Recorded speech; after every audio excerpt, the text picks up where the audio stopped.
running into her. What's she doing this time? Oh, looks like street interviews.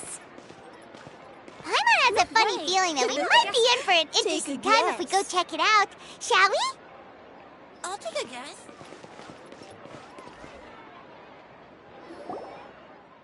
I see. So you believe that this warning letter was sent by the Phantom Weasel? Absolutely. I've said it before and I'll say it again. The Phantom Weasel never acts as you expect. He must have faked his own death 10 years ago using a body double. Now that he's back, I'm sure the guards who worked on his case back in the day are in for a headache, but however this turns out in the end, the one thing it won't be is boring. Couldn't agree more. As a journalist, I'm gonna get a lot of mileage out of this one. Thank you, sir, for your time. Now, whom should I interview next? Huh? Hey! What a coincidence! Fancy meeting you here! Perfect timing. So, the Phantom Weasel's latest warning letter. What are your thoughts? Yeah, this is the first time we're hearing of this one. Could you clue us in? Huh? Oh, sorry. Yes, this case is from a decade ago. I guess you wouldn't know about it. Well, not to worry. You're in good hands because I'm a professional. The story goes like this. 10 or so years ago, a phantom thief became active in the court of Fontaine. Known only as the Weasel, nobody knew his true identity, and the authorities never managed to catch him. Wow, cool! He sounds like one of those mysterious night burglars that you read about in novels. Precisely. Well, except the part where they actually have a good reputation. Our Weasel targeted whatever people held dear, and no one was safe from his predations. He would just as soon steal a necklace from a rich merchant's safe as he would a toy doll given to a commoner child for their birthday. I know, the phantom thieves you read about in novels rob the rich to pay the poor, but this guy did not discriminate. Unsurprisingly, this didn't work wonders for his public reputation. Every man and his dog wanted to see him behind bars. Yeesh. So, did they catch him? Not exactly. There's a good chance that the Weasel would still be at large to this day if it hadn't been for an accident 10 years ago. A magician named Caesar fell to his death in a botched high-altitude escape performance. When the police went through his personal effects, they found a hoard of stolen loot and gadgets used for criminal activities. And that was how the Phantom Weasel's identity was revealed to all. Sure enough, thefts in Fontaine went down after Caesar's death. But today, 10 years on, the notorious thief has once again issued one of his warning letters and pasted it on the gate of the Opera Epiclese for all to see. I had to squeeze through the crowd this morning to get a photo as soon as I heard. Here, it's this one. So, this is the warning letter, huh? Let's see what he wrote. 3 days from now, when evening falls, I shall take from you that which you hold most dear at the Opera House, just as you did to me 10 years ago. This is, without a doubt, a clear declaration of criminal intent. After years of laying low, the Phantom Weasel is back with a vengeance. What once seemed like an open and shut case has been blown wide open again. But why has he reemerged now, and what does he want? I sense an epic scoop, and I'm going for it. Uh-oh. If this thief will steal anything that other people value, does that mean even we might be targeted? Aww. But Paimon doesn't want to get kidnapped. Well, he'd have to go through you first. You would stop him, right? Okay, the people have spoken. It's clear that the public are very concerned about the Phantom Weasel's reappearance. Let's see, I've got a photo of the letter, my interview notes. Yep, that should be enough to form the skeleton of my article. It does feel like something is missing, though. Something exclusive. Who should I interview next? I need someone with a more concrete connection to the Weasel. Is that who I think it is? Lyney! Magic. Magician. Caesar! The Phantom Weasel! That's it! Let's go interview Lyney! You see, the original Phantom Thief Caesar was a magician too! And what do Phantom Thieves and magicians have in common? They both have an air of mystery about them. Perhaps there's a connection there. Are you serious? What sort of a deduction is that? Oh, relax! My journalistic instinct tells me that an exclusive news story is beckoning. Let's go! No time for delay!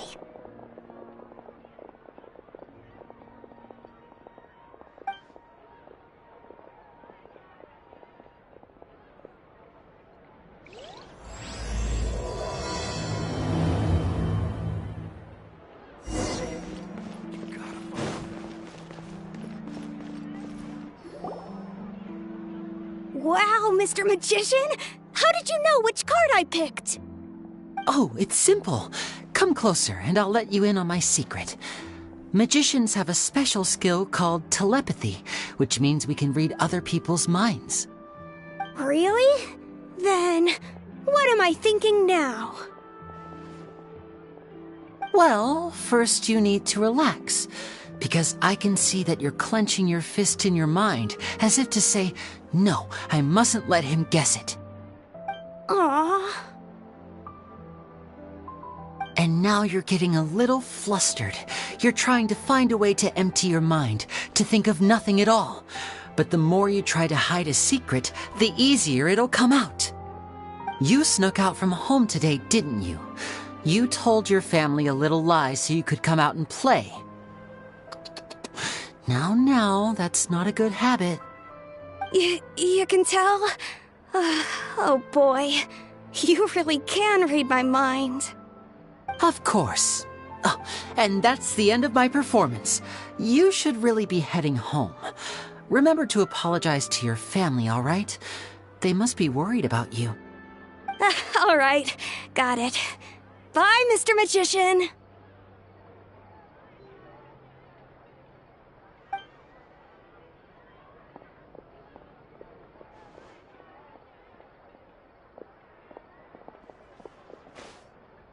Hey, Lyney?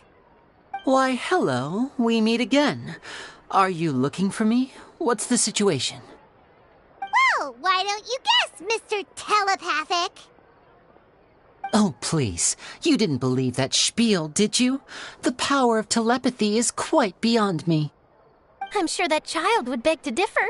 Seemed like you were right on the money. That was nothing more than a little trickery. I made an educated guess based on his micro-expressions. That, plus the fact that he was the only kid here without his parents, and he looked as guilty as sin. He made it easy for me. You guys, on the other hand, let me guess. Don't tell me you're here for the Phantom Weasel, are you?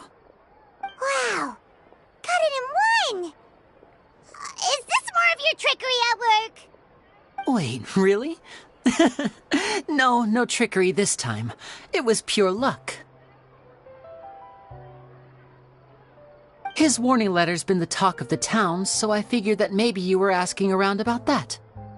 Bingo! I plan on writing a column reporting on the latest news about the Phantom Weasel. So, Lyney, what are your thoughts on this infamous thief's reappearance? To be honest, it makes me angry. Angry? Why? You read his letter, right? The Phantom Weasel claims he's planning something in 3 nights' time at the Opera House. That's the night I'll be performing there. Huh. What are the chances? Wait a minute, you don't think he's after you, do you? Well, if he is, then his warning is clearly a direct challenge to me personally. And if he's not, then it's still going to be a huge headache for me. The mere mention of the Weasel's name is enough to scare people off.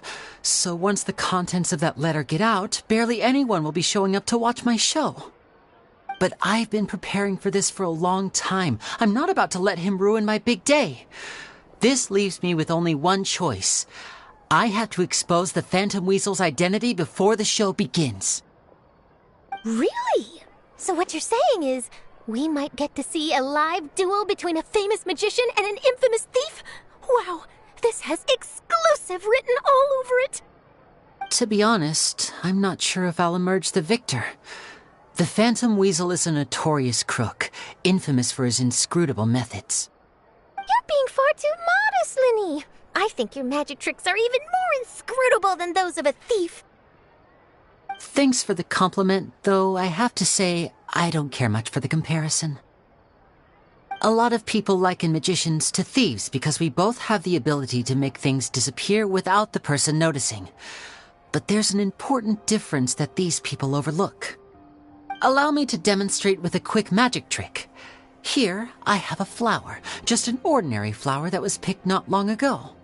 Watch it carefully now. 3, 2, 1. It's gone! That's the question. Where did it go? Therein lies the difference between us. Thieves make precious things disappear, but only magicians make them reappear.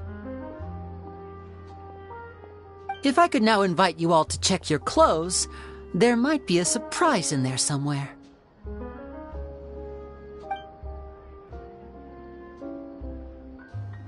A surprise?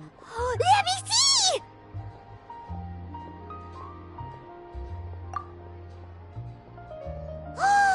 It's right there! But how? You haven't moved this whole time!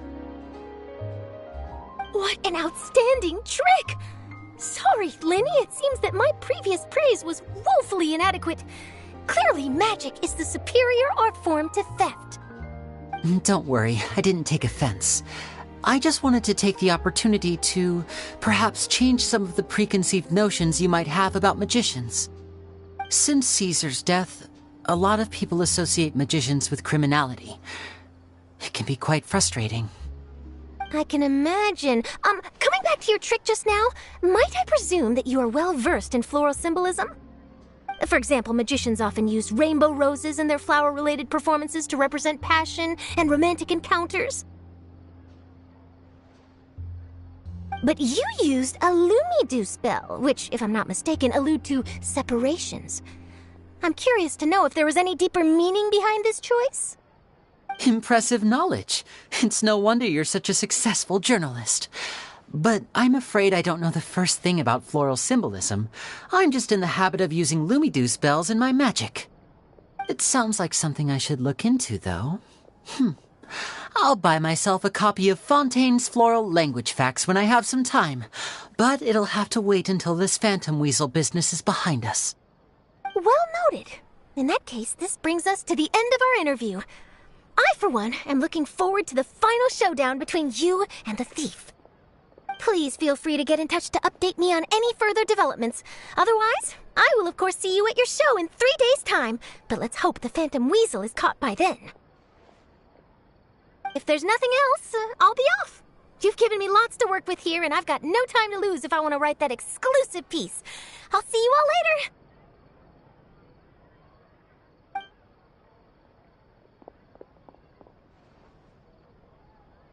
So, Lyney, are you gonna tell us how you did that flower trick now?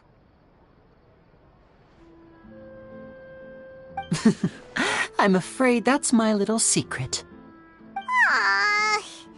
Well, magicians are entitled to their secrets. But Paimon's really itching to know how it's done. You feel it too, right? So itchy! Not so itchy then, huh? Well, since you're so concerned, how would you like to serve as my temporary magician's assistants and help me investigate? Magician's assistants? Oh, that sounds fun! Assistants are technically magicians too! Also, it'll bring us one step closer to figuring out how that darn trick is done! Shall we go for it? Excellent. Thank you for putting your trust in moi. The first thing we need to look into is who Caesar really was. If he truly was the Phantom Weasel, that means that the Weasel is dead, and whoever wrote this warning letter is just a copycat criminal. But if he wasn't the Weasel? Well, that'll make things more interesting. It would mean that the Weasel lives, and he's been laying low all this time in some corner of Fontaine. And if we're investigating Caesar, his fiancée Gemma is a good place to start. Word is that she visits the cemetery often, so I asked Lynette to wait for her there. We should make a move. Let's go and rendezvous with Lynette.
You took your time. Sorry, I bumped into the Traveler and Charlotte en route, and we ended up chatting for a while. It's been a while, Lynette. We're working as Lyney's temporary assistants in the investigation of the Phantom Weasel. Thank you. It's good to have you helping. So, what's the situation? Have you seen Gemma? Nope. I've been here a while, and she still hasn't shown up. How bizarre. Maybe it was bad intel. Well, we won't get anywhere by standing around waiting. Traveler, Paimon, let's go ask around.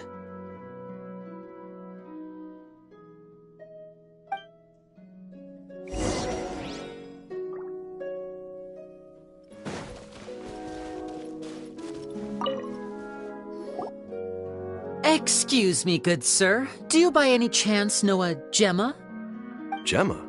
You mean Caesar's fiancée? Sure I do. What's this about? I'm just trying to get a hold of her because I need her help with something. I heard she comes here a lot. Yeah, she does. Poor thing. It's no secret why either. She's heartsick. Ever since Caesar passed away, she's been coming here once every week to clean his grave. Often she just sits there in front of his headstone, lost in thought.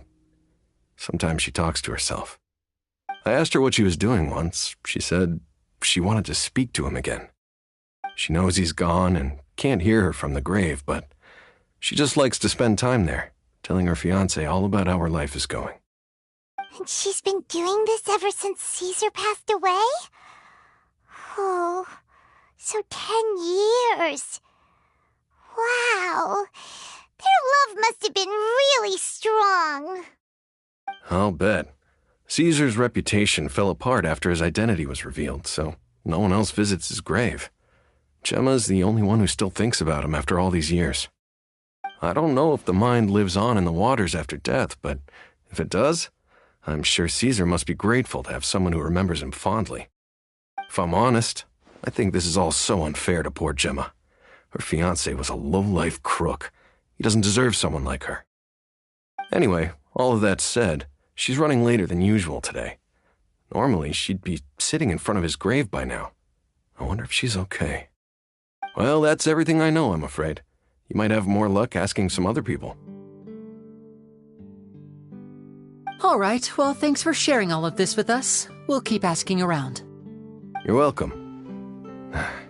I just hope she'll be able to move on one day.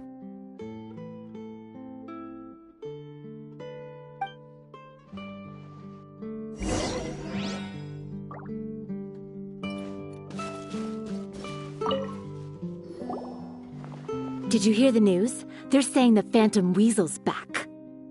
You're kidding. Wait, isn't he dead?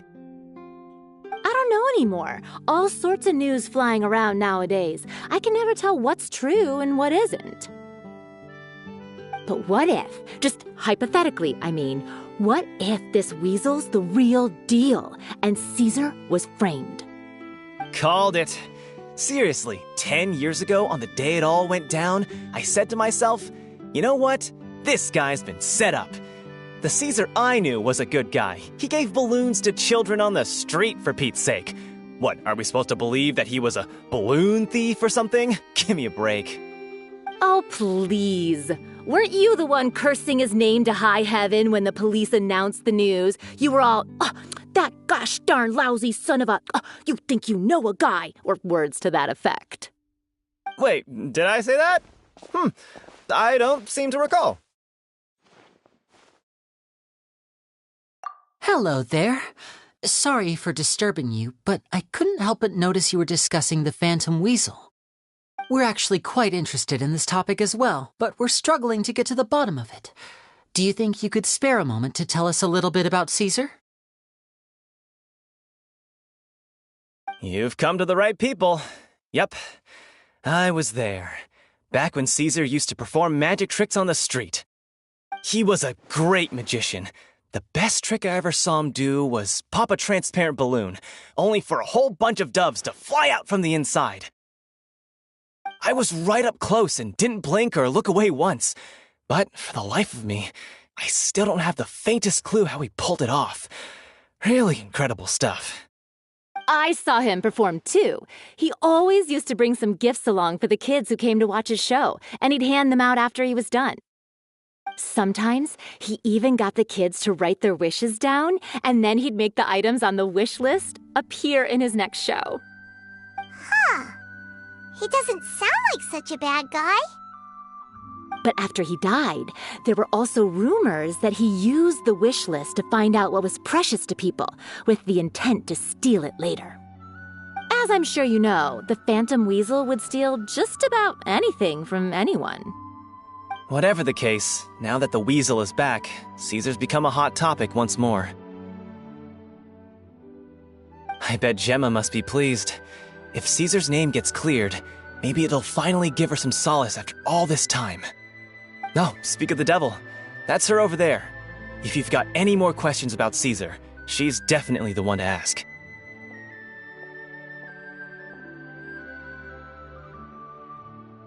So that's Gemma. Is it just Paimon, or does it look like something's wrong? Wait, it looks like she's injured. Come on, let's see if she's okay.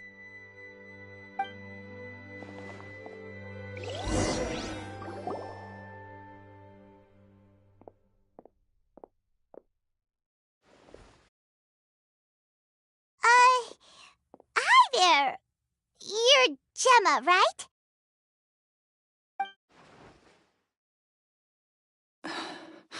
Who's asking? Don't be afraid, we mean no harm. It looks like you're injured. How bad is it?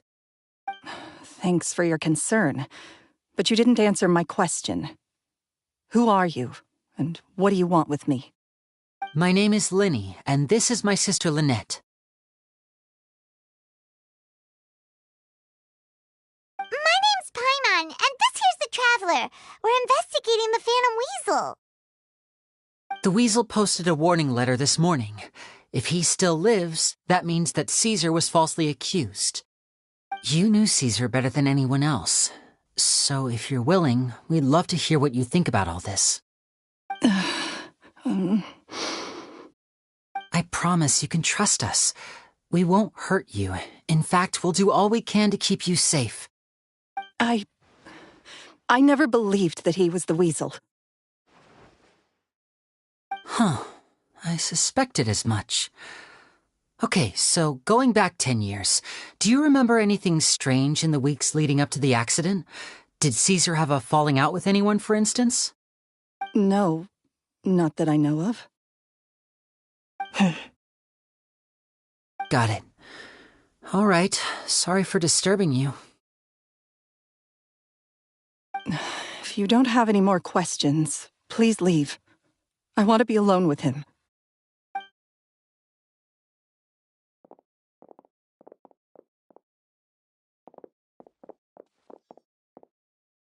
Judging by the look on her face, there's definitely something fishy about her. She's lying. She definitely knows something. That's fair. We're just a bunch of strangers who showed up and started questioning her about things that happened a whole decade ago. It makes sense that she'd be wary around us.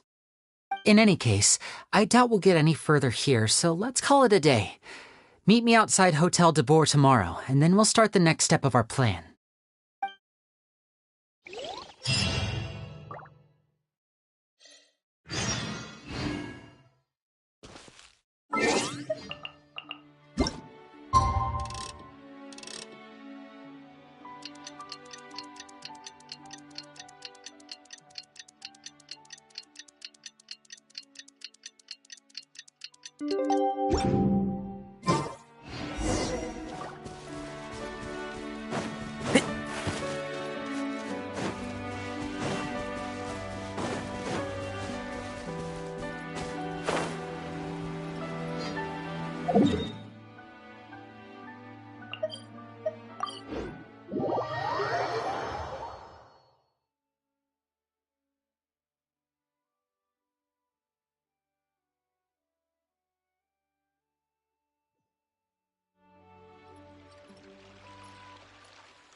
Over here.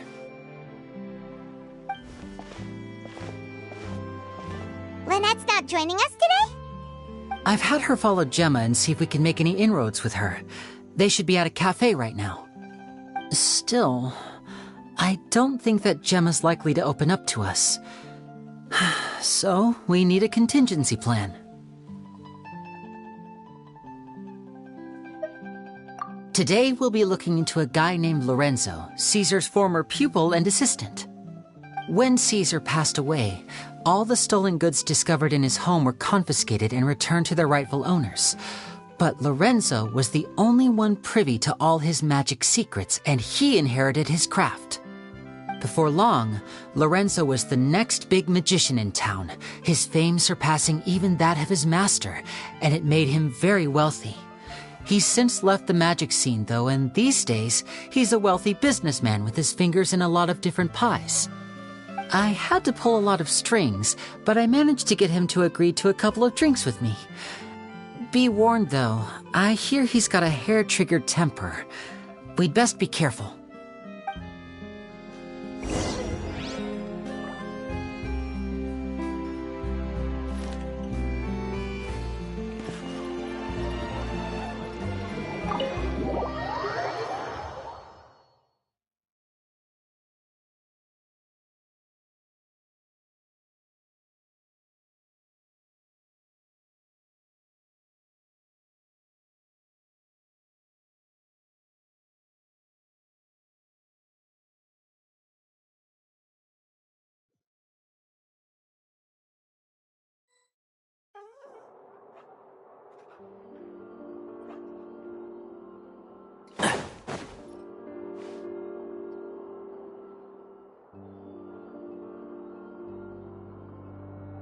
You neglected to mention that you were bringing 2 other people with you. My apologies. These 2 are my assistants. When they heard that I was meeting with the former magic maestro himself, they begged and pleaded with me to bring them along. And if it's no trouble, a couple of autographs would really make their day. Oh, forget the pleasantries, just sit.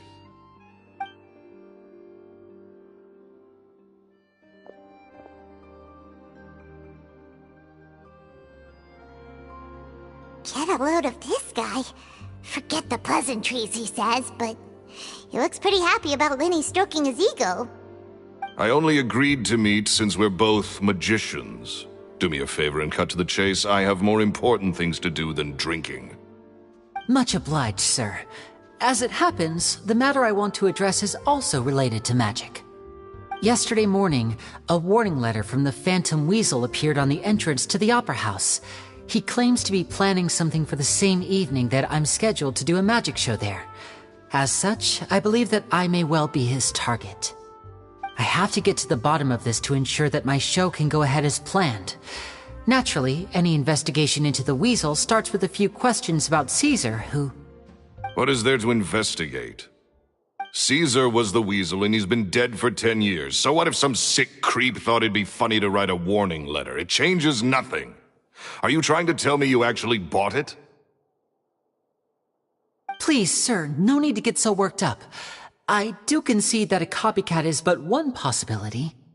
Possibility? It's a fact, Lyney. Look, my patience is limited, so listen carefully while I'm still willing to put up with you. The Weasel is dead. Period. Everyone knows that, so do yourself a favor and quit this investigation. It'll lead you nowhere. Look, if this affects your magic show in any way, I will personally compensate you for any losses. Oh, sir, I'm honored, really. But this isn't about finances for me. My pride as a magician is what's at stake here, Lorenzo. Copycat or not, this person has thrown me the gauntlet, and I must meet their challenge head on. Your pride? Don't mince words with me, boy. Just tell me, what exactly are you seeking to do?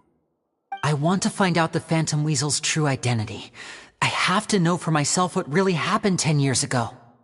What would that accomplish? And what do the events of 10 years ago have to do with you, anyway? Look, you of all people should know that a magician never reveals their secrets. And in any case, dead men don't talk. So if you really care about your magician's pride, then you'll forget about Caesar and move on. Uh-oh. This is getting awkward.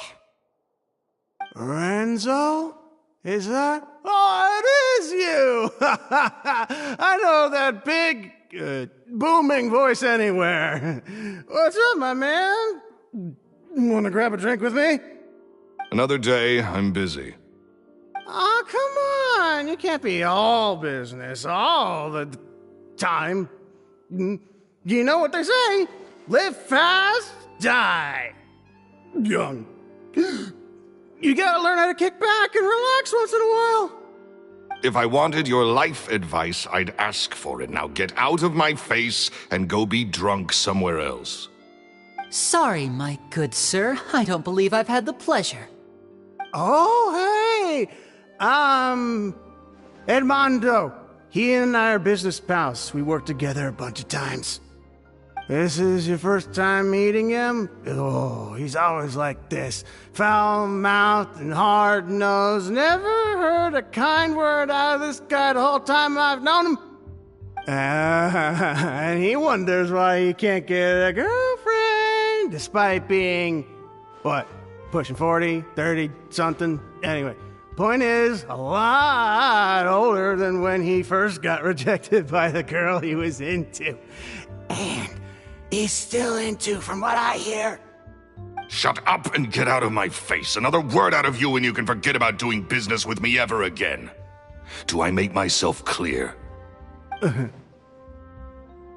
Sorry, I may have had a little too much to drink. All right, I'm gonna leave. Don't work too hard.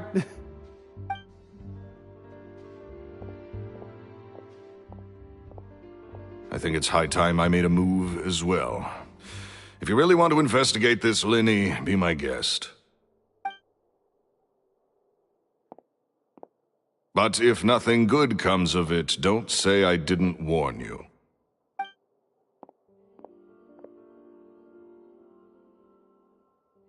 Well, that fell to pieces in a rather spectacular fashion.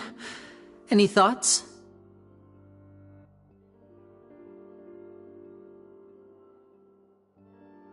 Totally. And what was all that about compensating you for your losses? Why would someone you just met make an offer like that? He's gotta be hiding something. And not like Gemma.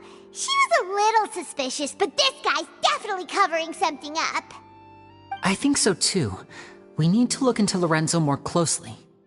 That guy Edmondo seems to know a thing or two about him. He only just left. Let's see if we can catch up with him.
You okay there?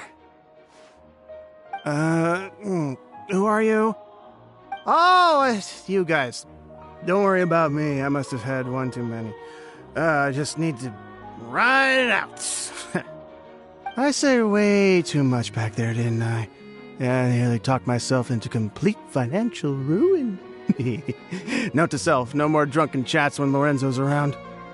So, he was serious about threatening to cut you off? Ugh, Paimon knew he was a bad egg. Hey! Keep your voice down. Don't go prying into Lorenzo's personal affairs.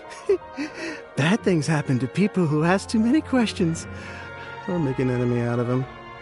What kind of bad things? Don't even ask. I'm sorry. I'm gonna have to cut this conversation short. I'm not crossing that line again.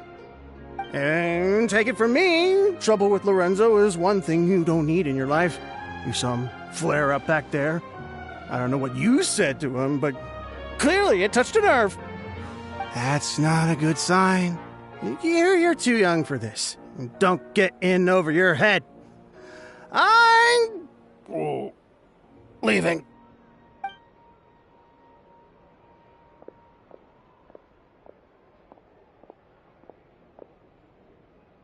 And there he goes.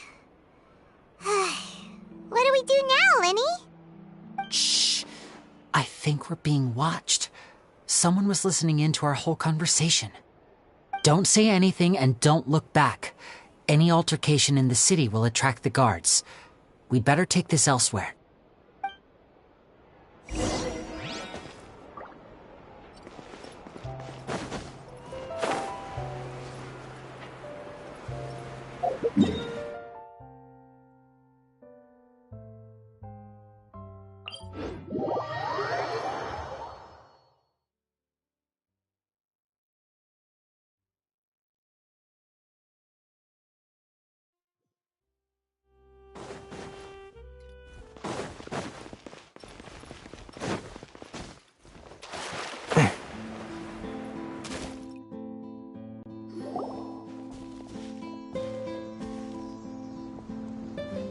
You followed us a long way.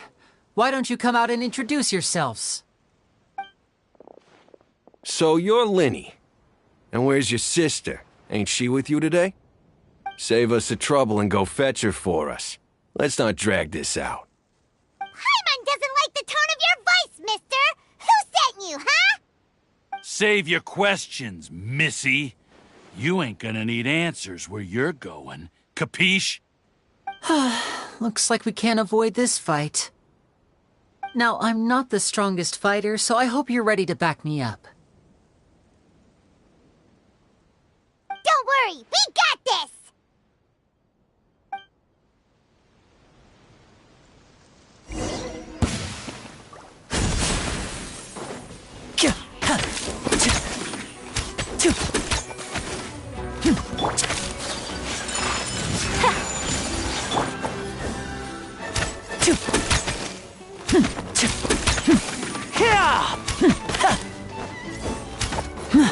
Now disappear! Let's get this show on the road!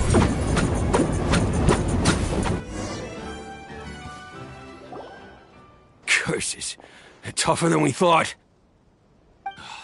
Vision wielders are always trouble. Intimidation ain't gonna work like it did on the lady. Come on, let's scram! Hey, wise guys! We ain't through with you yet! Oh, they got away! Did you catch what they said just before they left? Something about intimidating someone else. Sounds like they just wanted to rough us up as a scare tactic, and they've already done it to someone else, but who?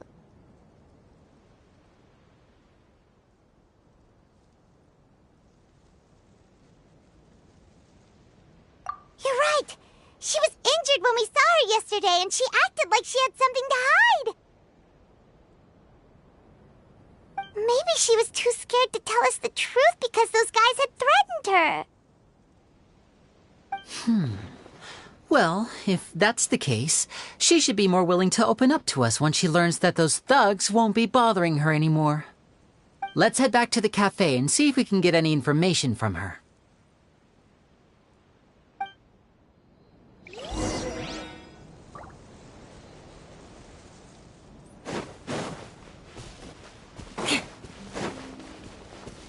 More speed.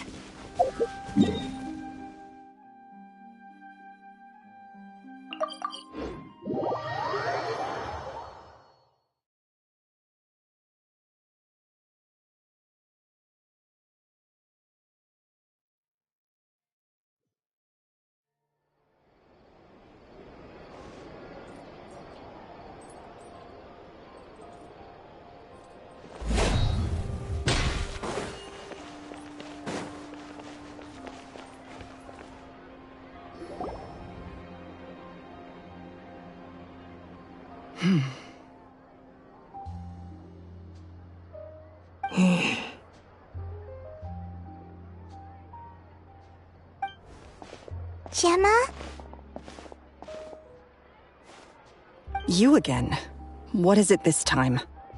We just ran into the men who've been threatening you, and we gave them a taste of their own medicine. So, you can relax now. We're here to protect you. What? Why? I didn't tell you anything. Why would they come after you? Sounds like they're no strangers to you. That's putting it mildly. I know them all too well, and I hate them with every fiber of my being. It's been 10 long years, and still every time I try to look into Caesar's death, they show up and warn me not to do anything stupid. How do I know I can trust you? Do you really think you can get to the bottom of it all? And why are you doing this? I'm afraid I can't reveal all the details just yet, but I can promise you this. I will expose the Phantom Weasel's true identity. Because you see, this is a personal matter of the utmost importance. I give you my word. Trust me. Okay. How can I help you? I've heard that Caesar used to have a magic workshop where he kept a lot of his personal effects. If possible, I'd like to take a look at them. Do you know where it is? The Fleuve Sonde. But the place was sealed up by the police after his death, and no one's been there since. I also know that the Fleuve Sonde is dangerous territory. Lots of hostile groups lurking around. If you're serious about going there, please be careful. Understood. Lynette, you stay here and take care of Gemma. Don't let her come to harm. Got it. But if I'm staying here, I'm ordering dessert. I mean, bon appetit. But stay sharp, too. They're likely to come for you while I'm away. Okay. All right. Power saving mode off. I'll start taking this more seriously now.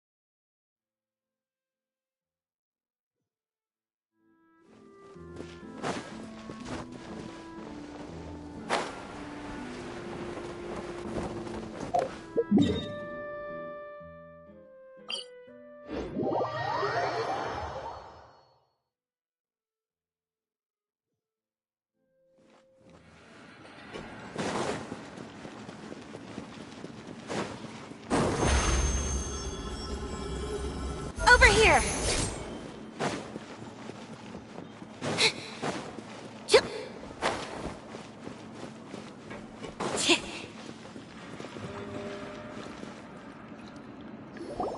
If Gemma gave us the right location, then the workshop should be right nearby. Huh. Looks like these boxes are blocking the entrance. Let's shift them away first. There we go. It should be just down here.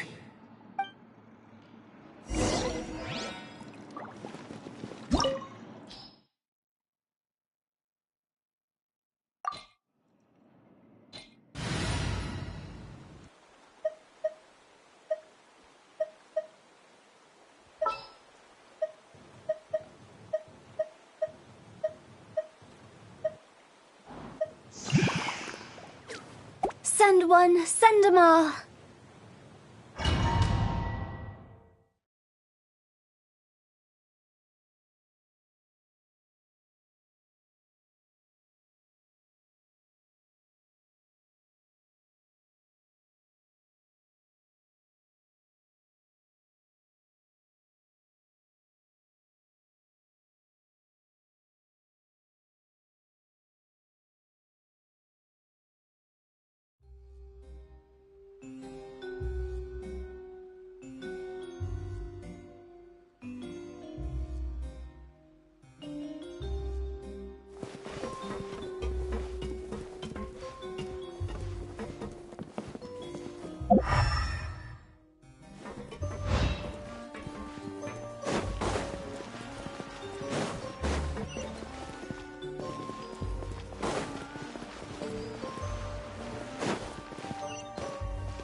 So this was Caesar's workshop.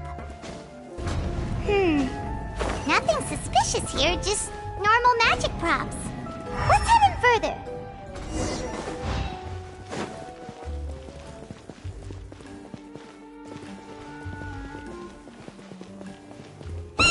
What was that?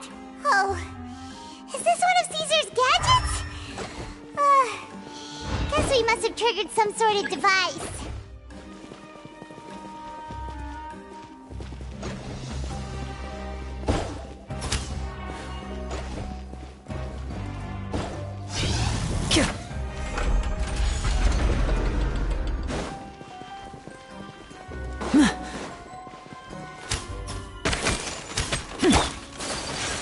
Whirling snow! Step on up! Cue the spotlight!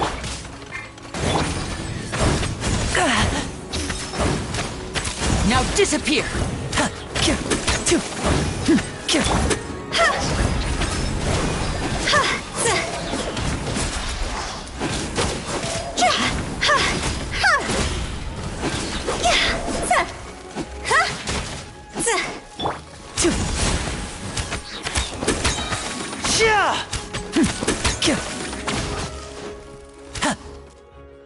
Whoa.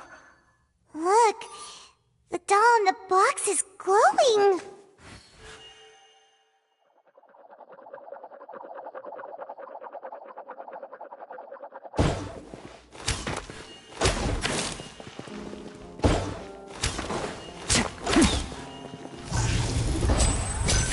There's something written on the card on this doll.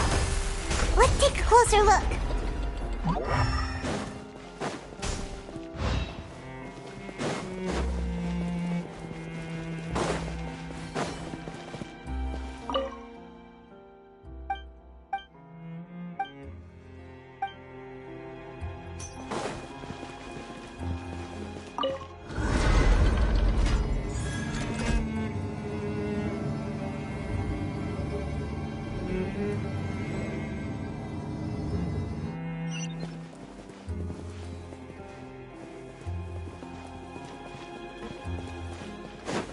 Looks like we've reached the end of this route. Shall we try a different one?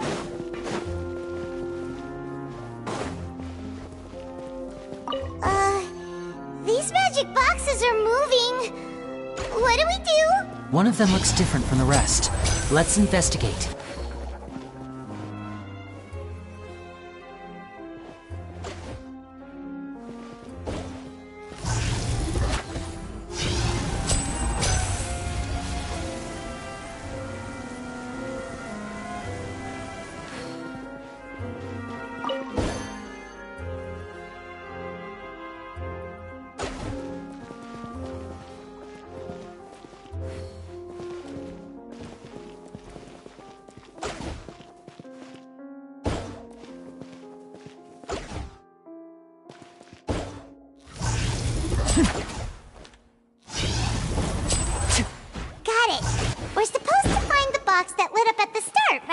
There should be another wish list inside.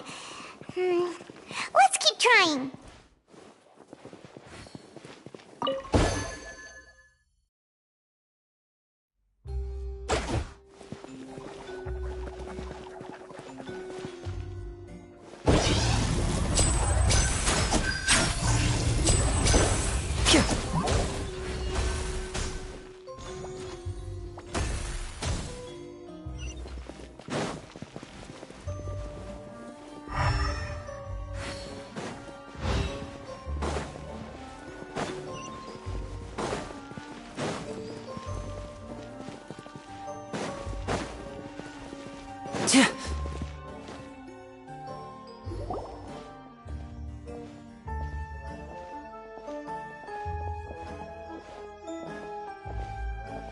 That's weird. Have we reached the end already? There's nothing here. Maybe this was a wasted trip. This place seems a little too ordinary for a magician's workshop. There's a distinct lack of mystery. We've triggered quite a few devices on the way here. I'm starting to wonder whether Caesar built this whole place as one big, elaborate magic contraption. If so, then there must be more to this place than meets the eye. Maybe a hidden room somewhere. Aha! If I just move this book, then hopefully... and... presto! A secret passageway! How did you know? I'm a magician too, and apparently great minds really do think alike. Looks pretty big inside. Let's head in and take a look around.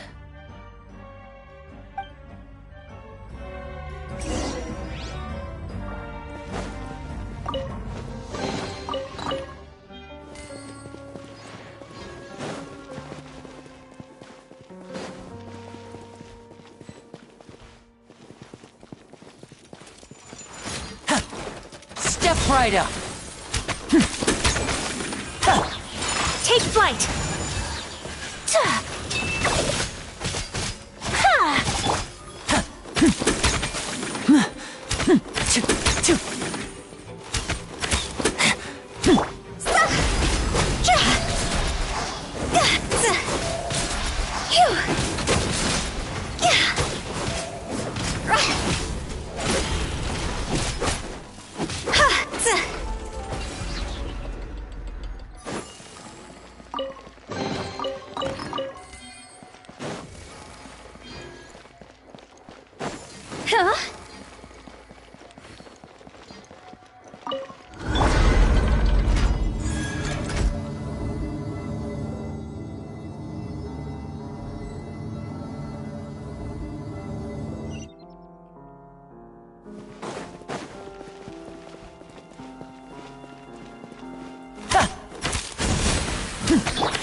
Over here!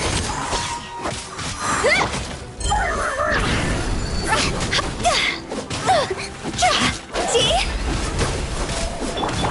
Crush!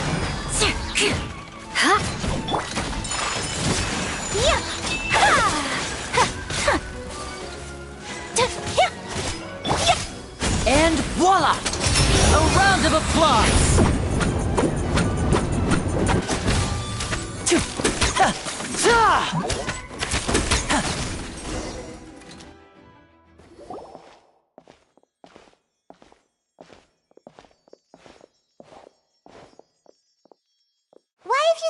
Lyney? Is there some device in that box? Huh. It just looks familiar somehow. Let me check this out for a second while you guys go on ahead. If anyone makes a major discovery, let's rendezvous here. All right, see you in a bit!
Seems like we can't step on the same tile twice. Guess we've got to finish it in one run, huh?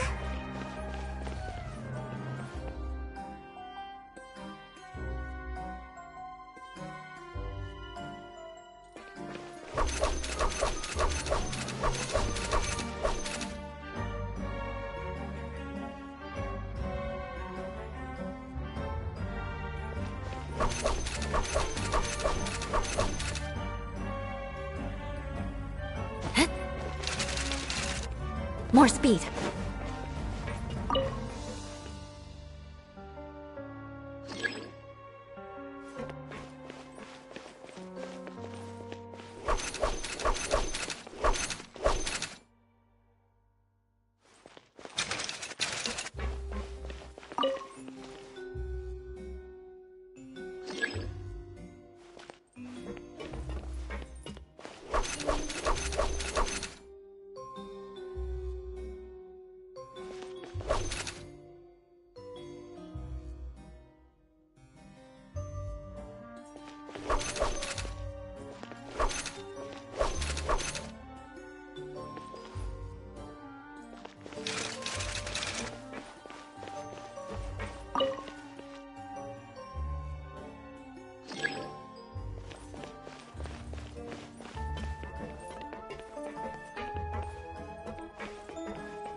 levels of magic.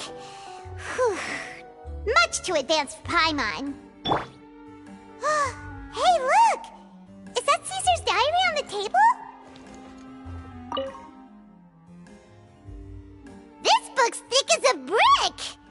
Let's take a peek inside it, shall we?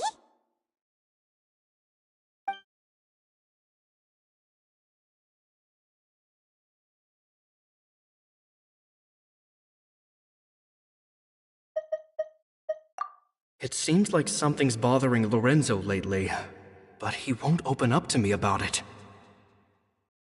Surely he's not upset that I agreed to teach those two children. I'll have to talk him around. I have a good feeling about those kids. They're naturally talented, and it seems like they're not new to the world of magic. They have all sorts of fantastic ideas. All I'm really doing is helping them develop a more professional standard training plan.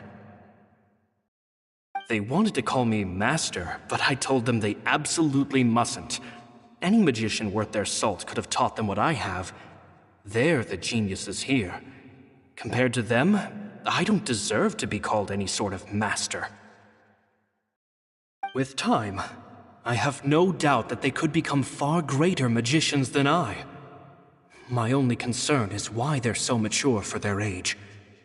I fear they've had to grow up too fast. I don't dare to imagine what they must have been through. Gemma thinks so too. She doesn't like being around them. Says that their eyes are too piercing. They don't bother me, but then again, I've never been the sharpest tool in the shed.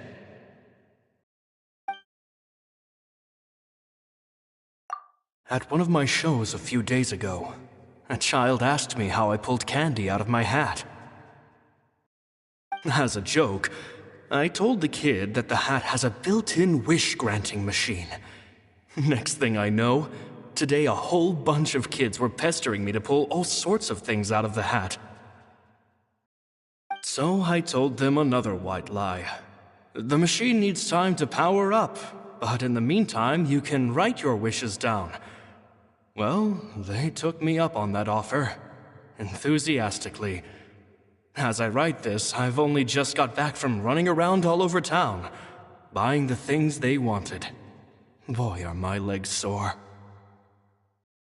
I wound up saving very little this month, but that's not a major issue. I now have a bigger problem. How am I going to hide all these things inside my hat?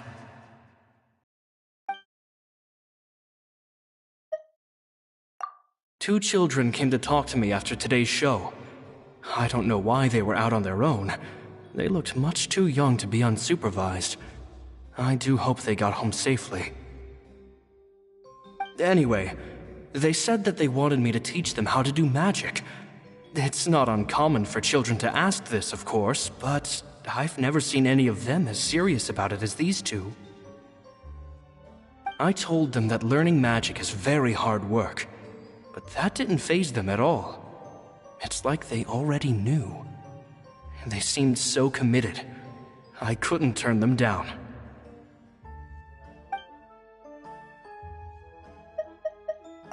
It's nearly time for me to go on tour. I asked the two kids if they'd like to come with me, but they shook their heads. I once overheard them talking about their father and their mission. Sounds like their parents have other plans for them.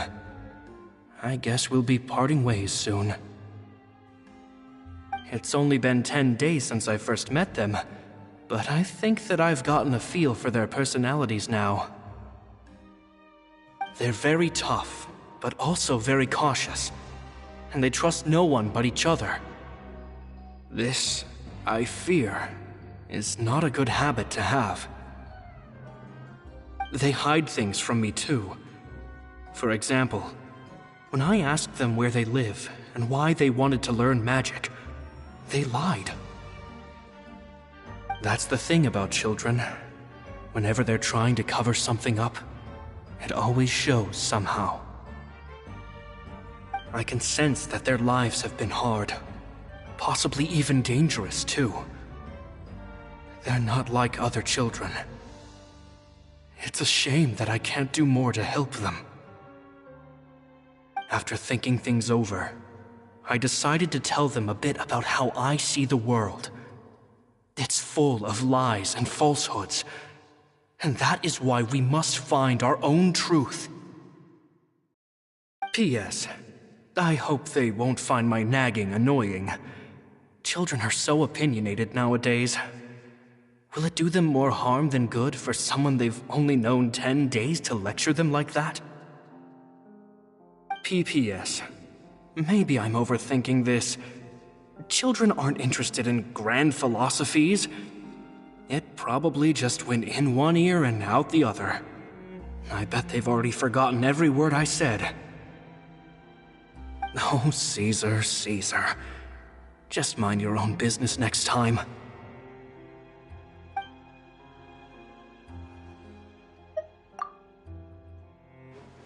Two magic geniuses with a father and a mission, huh?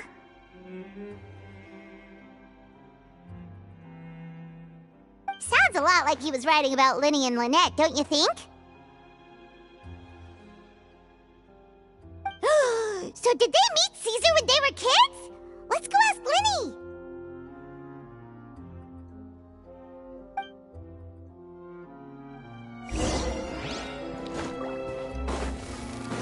Huh?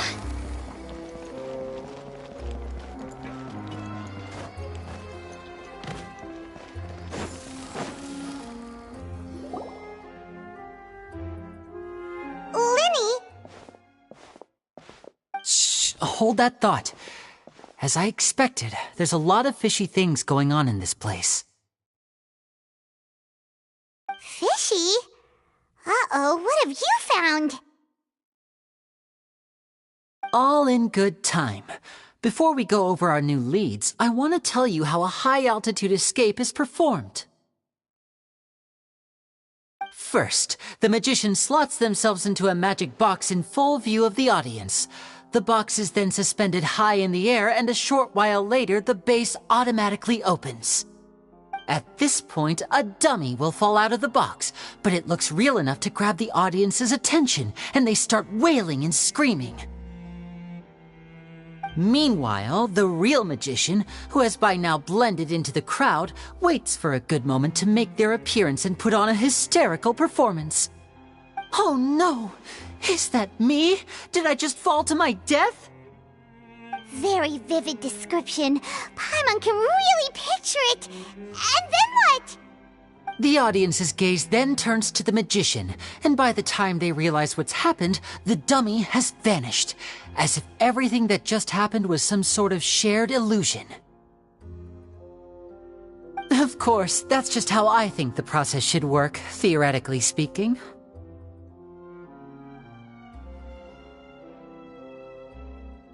The inventor of this trick never performed it successfully. When the box opened, Caesar was the one who fell out, and not the dummy. He fell right to the ground from the highest point of the opera house. No one could hope to survive that fall, not without a vision at least. And no one else has ever attempted this trick since. My understanding of how it works is just based on what I could gather from his notes and the relevant gadgets here in his workshop. So Caesar's famous high-altitude escape has never been done, huh? Paimon was about to say how cool it would have been to see it in person, but if it's that dangerous, it's probably for the best that no one else tries to do it. Wait a second. So if a dummy's supposed to drop out of the box, then where does the real magician go? How does he get out? Glad you asked. That brings us to the secret of said box. This box right here is the one that Caesar constructed himself to use in the performance, and it's not as simple as it looks. Inside, there's a device that only the magician himself would know about. Once the magician's inside and the box is lifted up into the air, the audience's view of the box is fixed at a certain angle. From where they're standing, they have a clear view of the front, sides, and bottom, but the back and the top are now no longer visible. At this point, the magician presses a button inside the box, opening a secret door out of view. He then escapes through this trapdoor onto the opera house roof, waits for the dummy to fall and distract the audience, and quietly returns to ground level. That's way simpler than Paimon imagined. Even Paimon could probably do it. Well, there's a little more to it than that, of course. The hardest part of this trick is controlling the audience's mood and reactions. That takes an exceptional degree of showmanship. There's the falling dummy, the miraculous reappearance, the pompous performing. Maybe the magician would even have themselves tied up before it begins to strengthen the impression that there's no escape. Many days and nights of careful research and painstaking practice would have gone into this, all culminating in a performance just a few minutes long, but one that still manages to transform the shock and grief of a tragic accident to the joy and laughter of a mesmerizing magic trick. Caesar was a highly accomplished magician. But unfortunately, even he didn't manage to pull it off. So, how did it go so wrong? You said you found some fishy stuff here. Have you figured out what really happened? I can make a pretty good guess.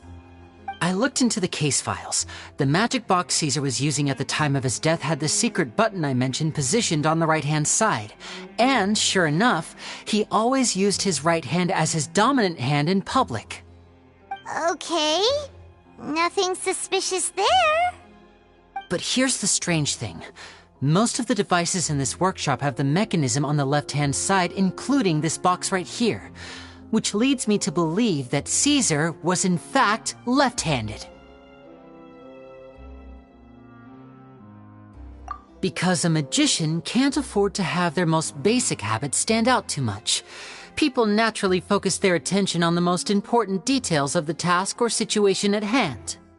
But a magician needs to be able to redirect an audience's attention at will so as to avoid arousing their suspicion. The essence of magic is getting people to believe a lie. If even the truth raises eyebrows, the falsehoods become all the more difficult to mask. And so, Caesar trained himself to use his right hand to align with his audience's expectations. Great magic always requires sacrifices. But in his most stressful and nerve-wracking moments, and when no one was watching, reflex would kick in and he'd use his left hand. That's why he set his gadgets with the mechanism on his left. Exactly. I think that's likely what happened. Caesar would have been under a lot of time pressure during the escape. He'd have had mere seconds to open the hidden compartment, retrieve the dummy, then open the secret door and make a swift escape. But I'm sure he was confident. He would have rehearsed countless times to the point where it was second nature. He'd barely need to think about what he was doing because muscle memory would guide him through. So he opened the compartment, took out the dummy, checked everything was in order, and then went to leave. With his left hand, he reached for the button, and suddenly, his heart skipped a beat. It wasn't there. Much like when you reach for your keys but find your pocket empty, his mind needed a moment to process what was going on. Instinctively, his left hand would keep feeling around for the missing button, maybe for another second or two, until the bottom of the box gave way.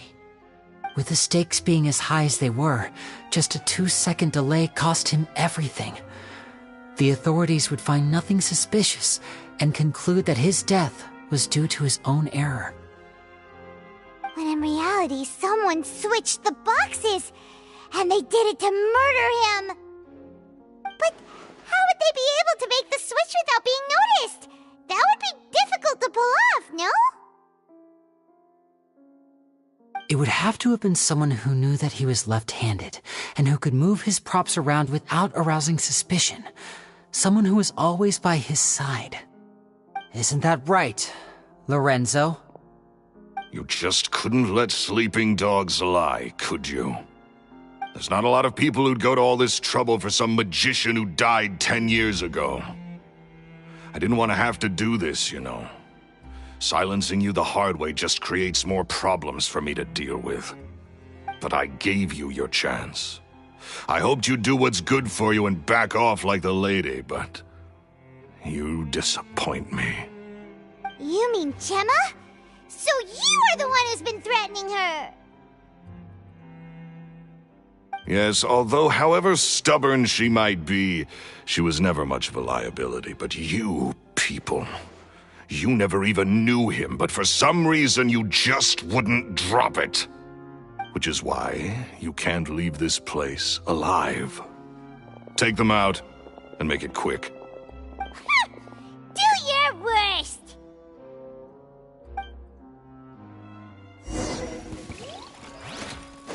Step right up! Be amazed! Surprise! Yeah!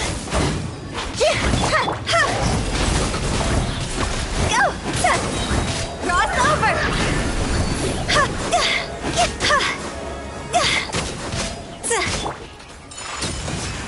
Embrace the ice!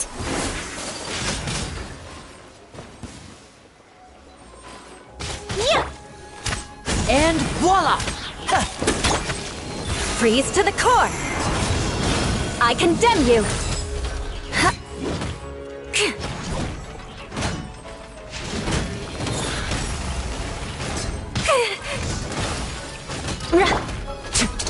Here comes the finale!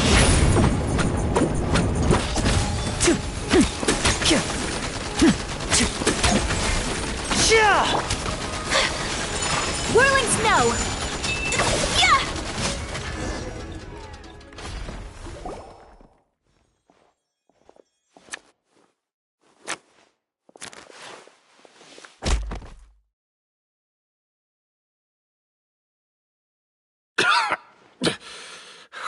You kids are tougher than you look. Had enough yet, Lorenzo? Your cronies can't help you now. I think it's high time you started talking, and what I'd really like to know is, why did you murder Caesar? If I had a mora for every time you said that man's name. Of course you idolized Caesar, everyone else did. But I was the real genius magician. Me! He was just an amateur who did cheap tricks for gullible children. I was the one who made magic into the fine art it is today. The aristocrats doffed their hats to me! So it was jealousy. Jealousy. Hatred, more like. I hated Caesar. All he cared about was his magic. He lived and breathed it. He poured everything into his street performances and his stupid tours like it was just a hobby to him, never bothering to think about Mora. What sort of fool devotes their life to the art of deception and never has a Mora to show for it? But the people loved him, didn't they? Oh, how they looked up to him. No one gave me a second look. All I ever heard was, "Oh, your master's amazing, isn't he?" Amazing? Yeah, so amazing that he was completely broke. Every other apprentice was living it up at their master's expense, but no, not me. I put in all the work, mastered all the skills, and it brought me nothing more than the life I already had. He forbade me from using magic to trick people out of their Mora. There was nothing he hated more than that. And with his reputation in Fontaine, it was too risky for me to go it alone. As long as he was alive, if I dabbled in my own brand of money-making magic, he would expose me, and it would destroy me. I had to kill him. There was no other way. He had to go. And this was your only motive? It was reason enough. What other motive would I need? Well, I was under the impression that there might have been other factors at play. For instance, maybe you were in love with Gemma, but she was engaged to Caesar. In love with Gemma? Don't be ridiculous. Guess I was wrong about that then. Next question. Are you the Phantom Weasel? I am. Caesar was so strict with me. He insisted that his way was the right way, that the sole purpose of magic was to bring joy to the world. I never bought into any of that. I was more interested in the practical value of magic. Sure enough, it helped me fill my pockets with all kinds of valuable treasures.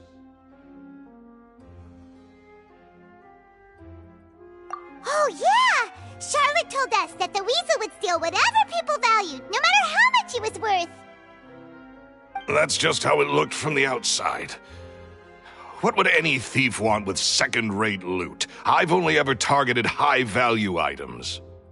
I stole cheap things as a way of practicing my craft. It was other people's overactive imaginations that conjured up the preposterous image they then dubbed the Phantom Weasel. So, that's the story, huh? Well, I hope you're ready to tell it all over again during your trial. What choice do I have? You're a pack of wolves, and you've got me between your jaws. You've seen what's here, and my last-ditch effort to stop it getting out has failed. What else can I do? So be it. I've enjoyed power and wealth for the last 10 years, the likes of which Caesar could never give me. I wouldn't choose for things to end this way, but I regret nothing. Very well. In that case, I'll contact the guards. Traveler, Paimon, keep an eye on Lorenzo for me. I'll meet you just outside the workshop when I'm back.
Lyney has told me the whole story. Lorenzo, do you confess to the murder of Caesar and to framing him for the Phantom Weasel's crimes? Look who's finally developed a conscience. What kind of disciple murders their own master? I hope it was worth it, because there'll be hell to pay.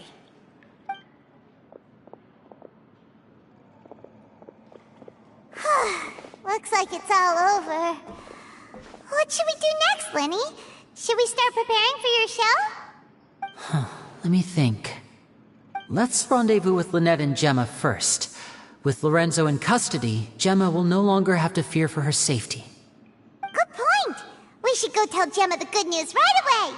It'll give her some peace of mind for sure!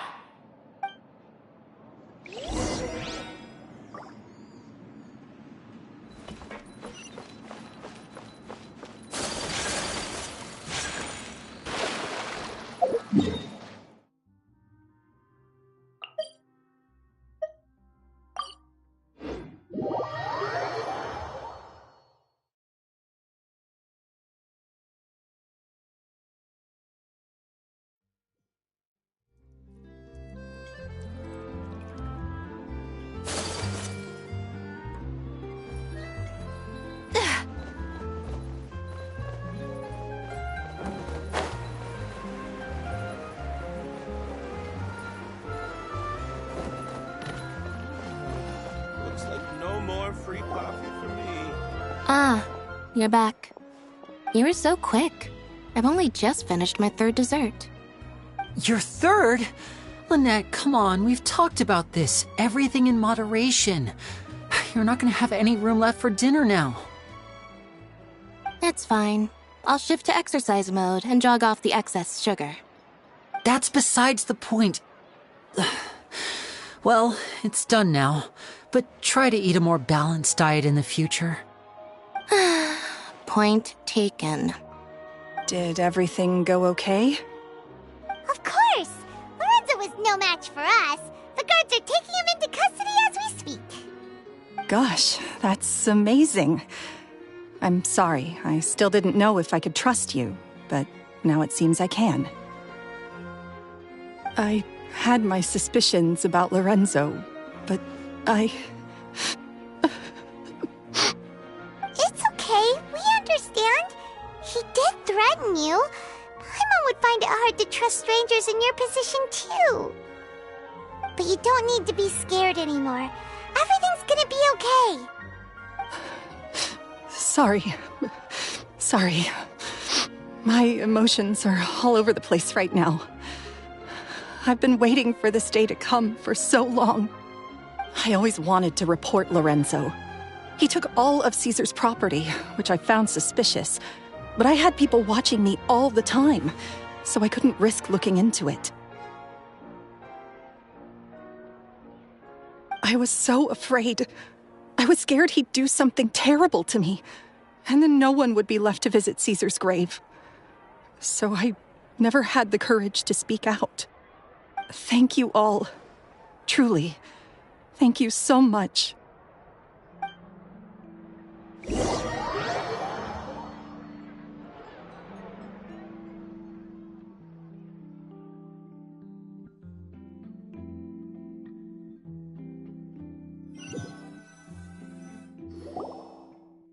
Thank you all for clearing Caesar's name.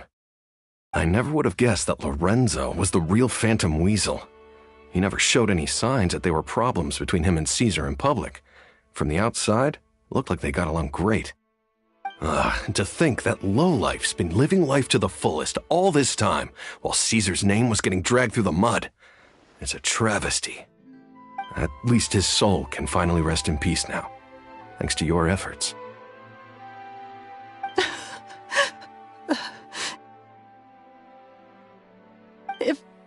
If only I'd realized before it was too late. Don't blame yourself, Gemma. This isn't your fault. Yeah, you still have the rest of your life to live. Caesar wouldn't want to see you spending it feeling guilty. Cheer up, Gemma. My brother's doing a magic show at the Opera House tomorrow evening. Would you like to come along? It might raise your spirits. This show will be a special one. We're holding it in Caesar's honor. In Caesar's honor? Really? Oh, thank you. I'll be there. Great. We'll see you tomorrow evening. Traveler, Paimon, don't be late. Don't worry, we'll be there. No way are we gonna miss out on a free magic show. Wait, Paimon feels like we're forgetting something. Oh yeah, Caesar's diary! We never found out if the two kids Caesar taught magic to were Lyney and Lynette or not. Lyney changed the topic back in the workshop, so we didn't get a chance to bring it up. Oh well, guess we'll just have to ask Lyney tomorrow evening.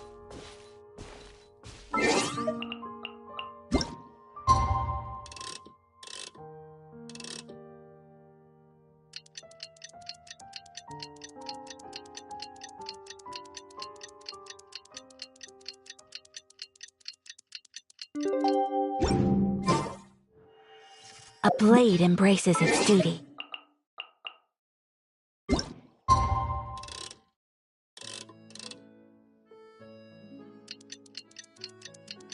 The jeweler cherishes their gems.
Step on up!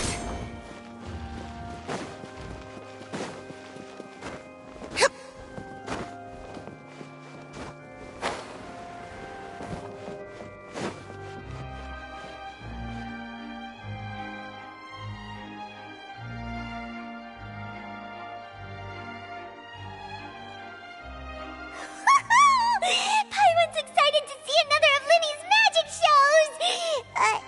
Wait. Lynette, shouldn't you be on stage by now? Not this time. My brother's going solo today. So, I'll be watching with you. Good evening, ladies and gentlemen. I hope everybody's ready because the show is about to begin. The great magician Lyney has prepared a spectacular show for us all tonight, concluding with an all-new grand finale that no audience has ever seen before. Wow! A new trick! Thank you all so much for coming. Now, prepare to join me on a journey through the mystical and miraculous.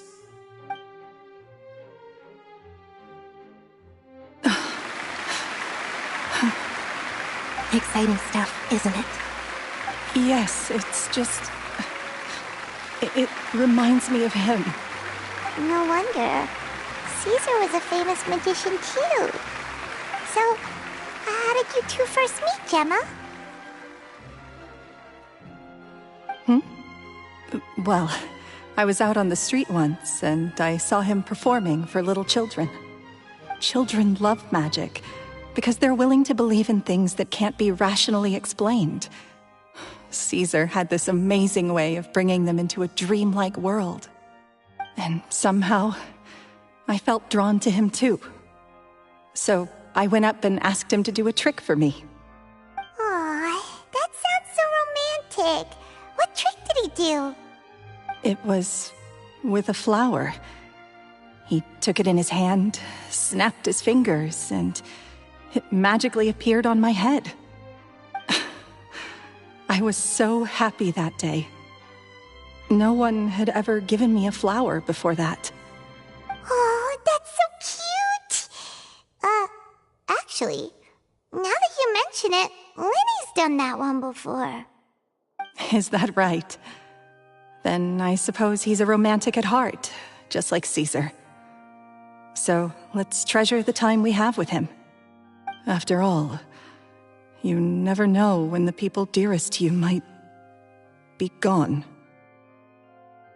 That's right. It's all over now.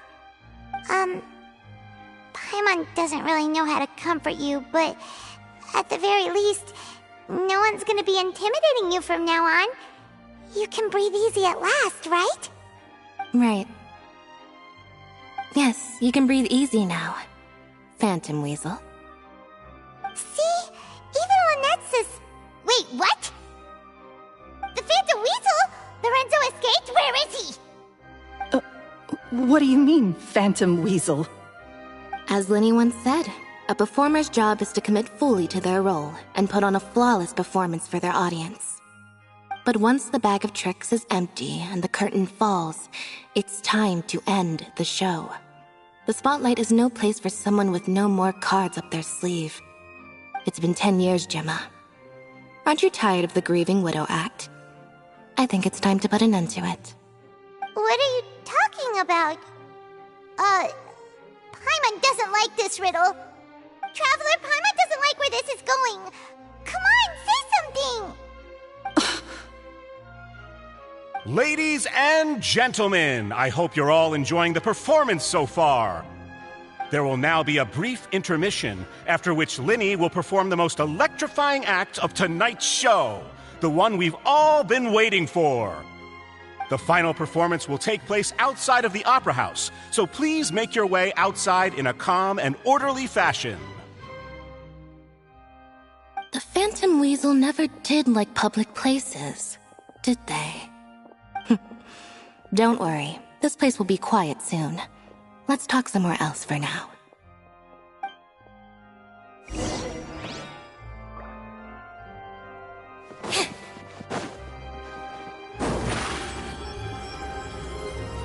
Over here!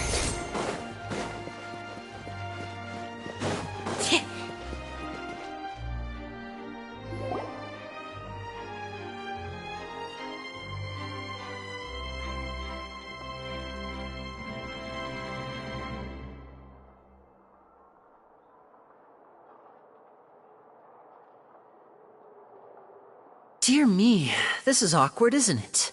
And unfortunately, I'm all out of gadgets, so I'm afraid I can't do any tricks to liven up the mood. This is a big mistake for a magician to make, but thankfully, I do have a backup plan. Now, who wants to hear a story? Lyney, don't we have more important things to address right now? Lynette accused Gemma of being the real Phantom Weasel a moment ago. Oh, what the heck's going on? All in good time. Magicians are good at guessing what people are thinking.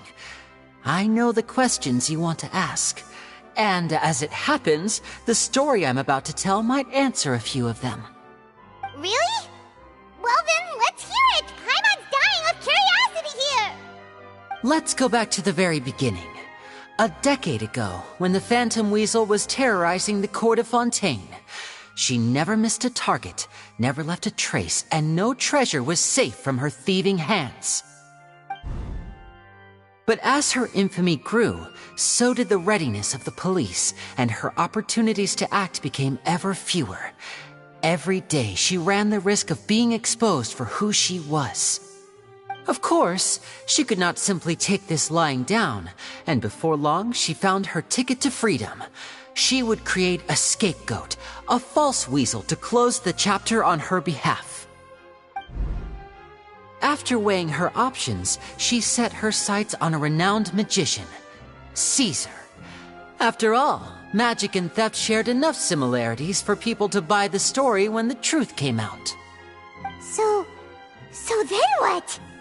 Being the master deceiver she was, the Weasel easily earned Caesar's trust. Now all that remained was to frame him for her countless crimes. But as she was considering how to make her move, she noticed Caesar's aggrieved pupil, and a new thought entered her mind. Maybe I don't need to get my hands dirty after all. At her encouragement, Lorenzo tampered with Caesar's magic box, causing him to fall to his death. Afterwards, Lorenzo seized his master's property, and the Weasel set about tarnishing Caesar's reputation. Two co-conspirators committed the perfect crime.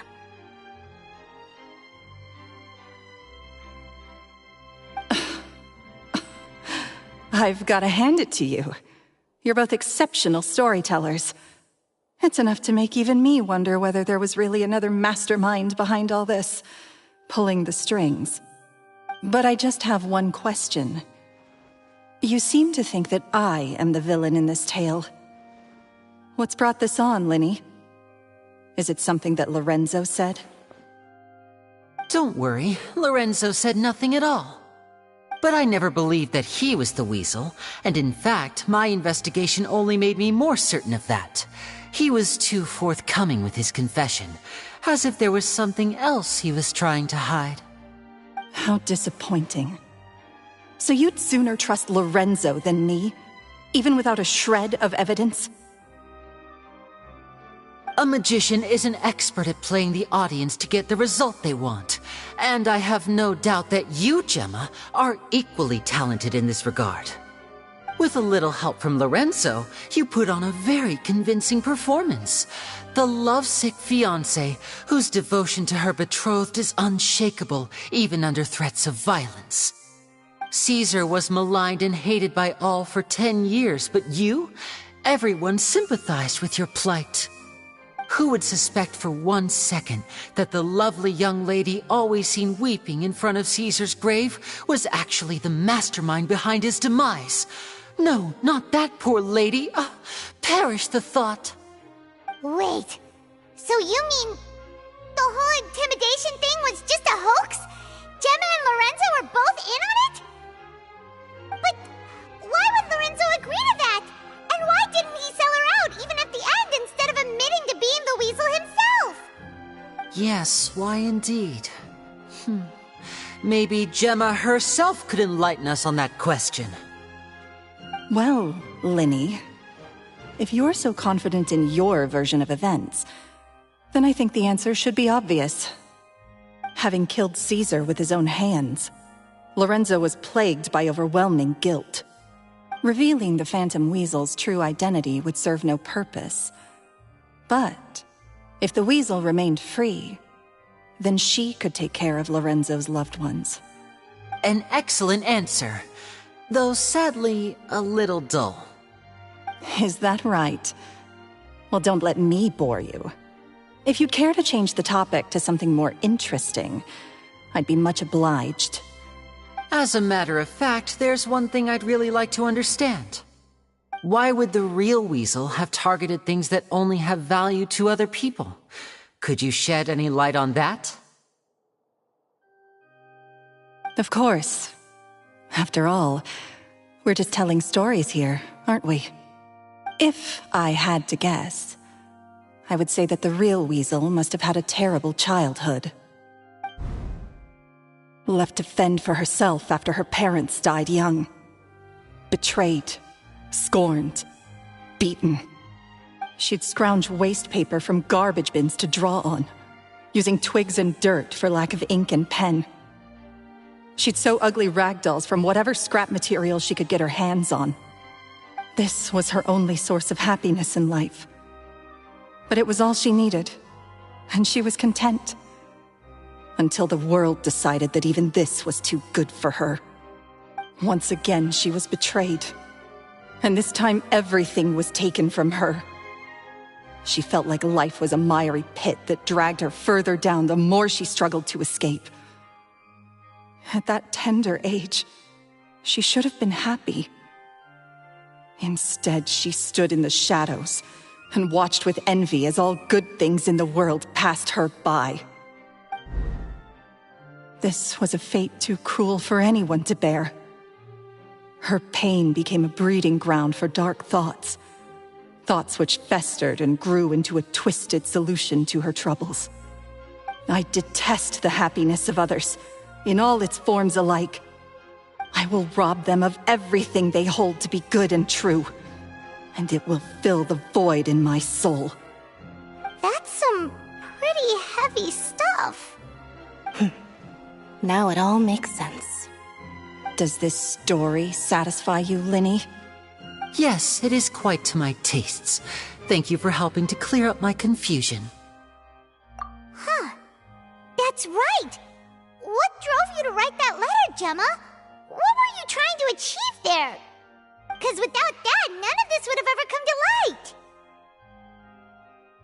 She didn't write the letter. After 10 long years, I'd hoped that the Phantom Weasel would be consigned to the history books by now. But it seems like someone still wasn't ready to let her finally be at peace. Lyney. Or should I call you the Phantom Copycat now? You were the one who posted that letter outside the Opera House. But why?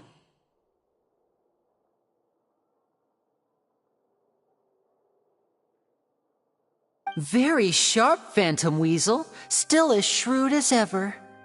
Well, no need for me to be coy about it. Our goal was to clear Caesar's name. The most straightforward way to change the public's impression of Caesar was to force the Weasel to show themselves. That's it? You had no other agenda?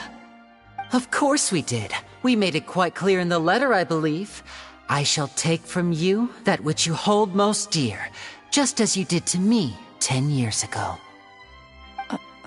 10 years ago? You mean Caesar's death? You met him? Wait. Oh, I get it. You were those two obnoxious kids. It's been so long, and you're all grown up now. I didn't recognize you. He taught you magic back then, didn't he? For what, 10 days or something? And you went to all this trouble. Why? Because you feel like you still owe him something? We remember all our debts, however great or small. 10 years ago, Caesar's reputation was torn to shreds, and his legacy was thrown out. 10 years on, and no one cares what the truth is anymore. But we did not forget, and so we came to find you. And? What exactly did you take from me? I'm still standing, as you can see. Lorenzo has admitted to everything. I'm free. Free? Do you really think so? Caesar once told me that even though the world is filled with lies and falsehoods, we must find our own truth. I think that applies to you too. Truth can take many forms. Prized possessions with nostalgic value, fervent hopes and dreams, and irreplaceable people. Life took many things from you, and those wounds never healed. When they ached unbearably in the dead of night, stealing became your way of numbing the pain. What are you trying to say? I'm saying that for the last 10 years, you've been living a rather uneventful life. Perhaps that's because you found something other than a life of crime to fill the hole? Back to Lorenzo for a second. He murdered his own master, played along with your act, and took pains to make sure any suspicion would be directed towards him. But what did he have to gain from all that? He knew who you were and the things you'd done, and despite that, he was willing to give everything up for your sake. He's the reason that you haven't felt the compulsion to steal in all these years. You're more than just accomplices in murder.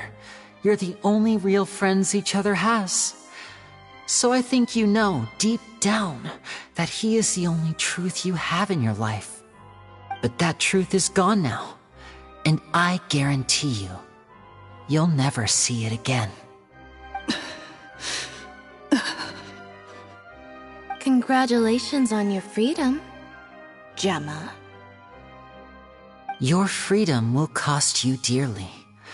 From now on, you'll be all alone in a world full of lies and falsehoods. I do hope you'll be able to bear it. You've still got a long life ahead of you after all. Gather round, one and all. The time has now come for the amazing Lyney to perform his final act in tonight's show. I'm sure you're all wondering what he has planned for the grand finale. Well, wonder no more, for the answer is a death-defying high-altitude escape. A high-altitude escape? I'm sure you all remember the magician Caesar. This was the very trick that led to his fatal fall, after which he was dubbed the Phantom Weasel. So we have now learned that Caesar was wrongly accused, and that the real Weasel has now confessed to their crimes. Guess that's my cue to leave. Whew. I've been practicing this one for ages now, but I'm still a little nervous. Traveler, Paimon, I hope you enjoy the rest of the show. There may be a lot of people watching tonight, but you alone are my true witnesses.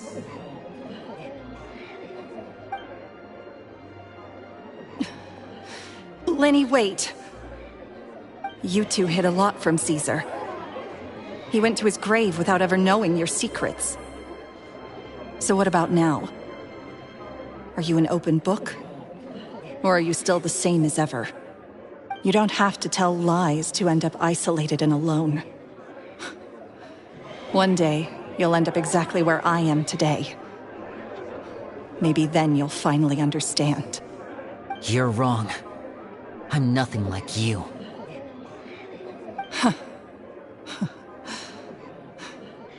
So, what are we, doing now?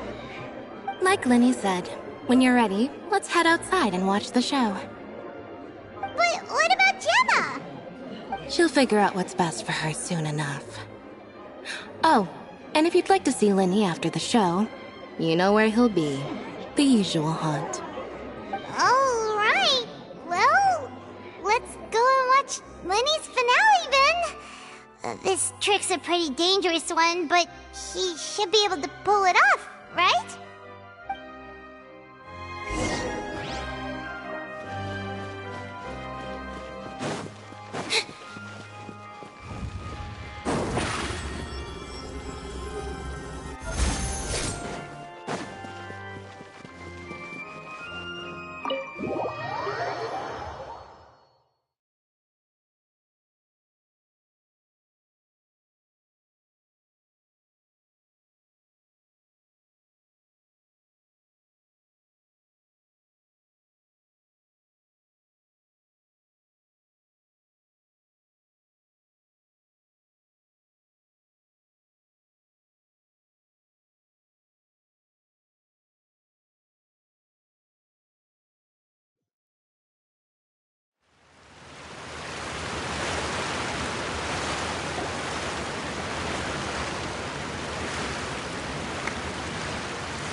Magic should be mysterious, surprising, and defy logic.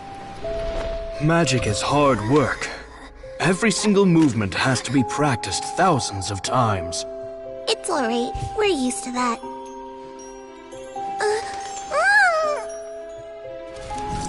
We're sorry. You've taught us so much, but we can't tell you the whole truth. It's okay. Do you still remember what I told you? This world is full of lies and falsehoods. I only hope that one day you can find your own truth. What about you? Have you found your truth? Magic is my truth. I want to perform a magic trick so great that people will always think of me when they talk about it. For a magician, what greater honor could there be? Look! Behold! Lyney is sealed inside the box. Will he manage to escape? 10 years ago, Caesar attempted this very trick, and it was at this precise moment that... Lyney! Watch out!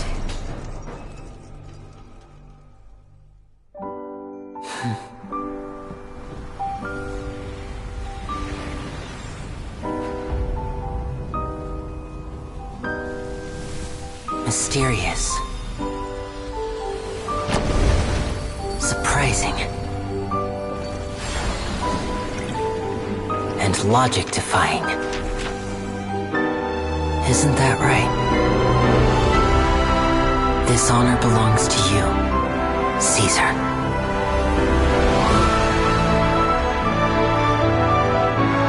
I'm just sorry it's a little late.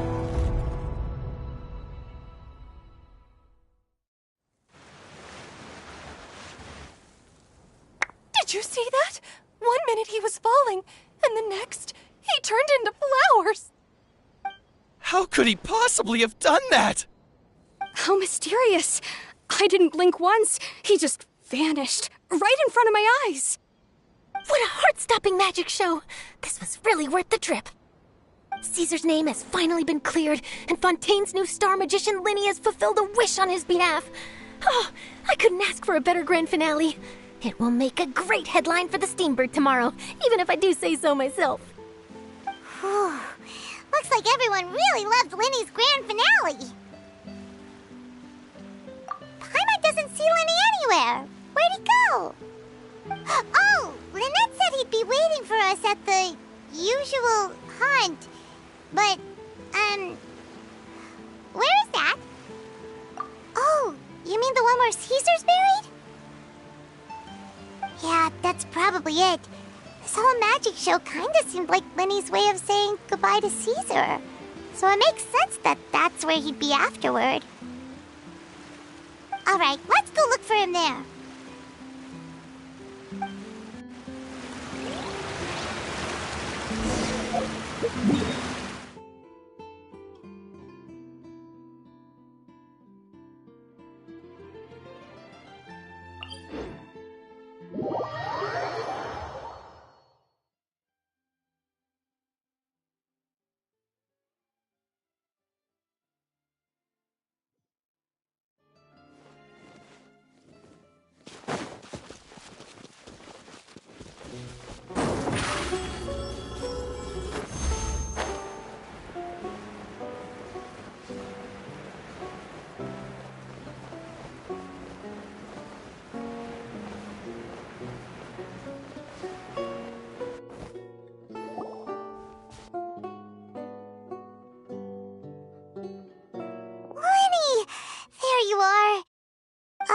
Are you alright?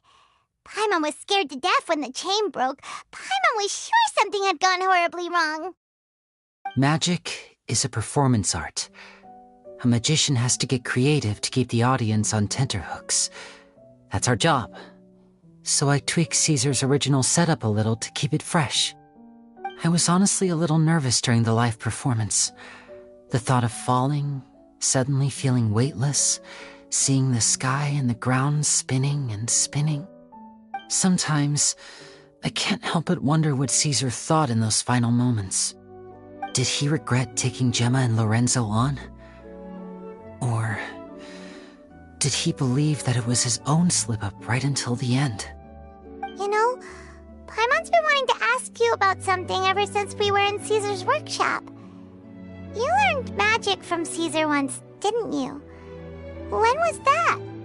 After I joined the House of the Hearth. To be honest, Lynette and I had an agenda when we approached him.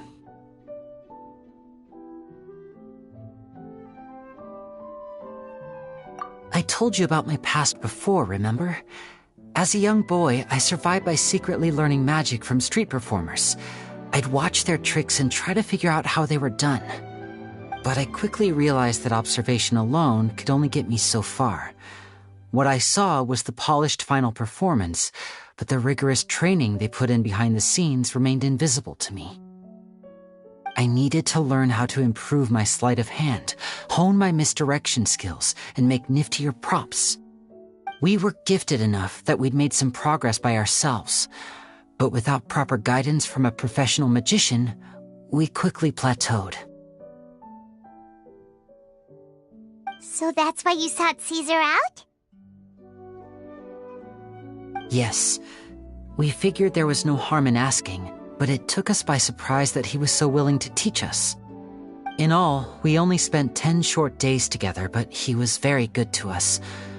By contrast, we hid so many things from him. For instance, when he asked why I wanted to learn magic, I answered, "It's my passion." But in truth, there was already a lot more to the story by then. After being taken in by an aristocrat for our magic talent, then betrayed soon after, this was no longer about me doing what I loved. What amazed me was how the lie escaped my lips even as I was hesitating over whether to tell him the truth. Trust is a beautiful thing. Sadly, I'd forgotten how to trust by then. Lyney.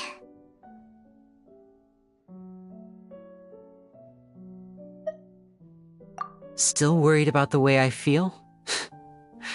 You really are a gentle soul, aren't you? But don't worry, I'm used to it now.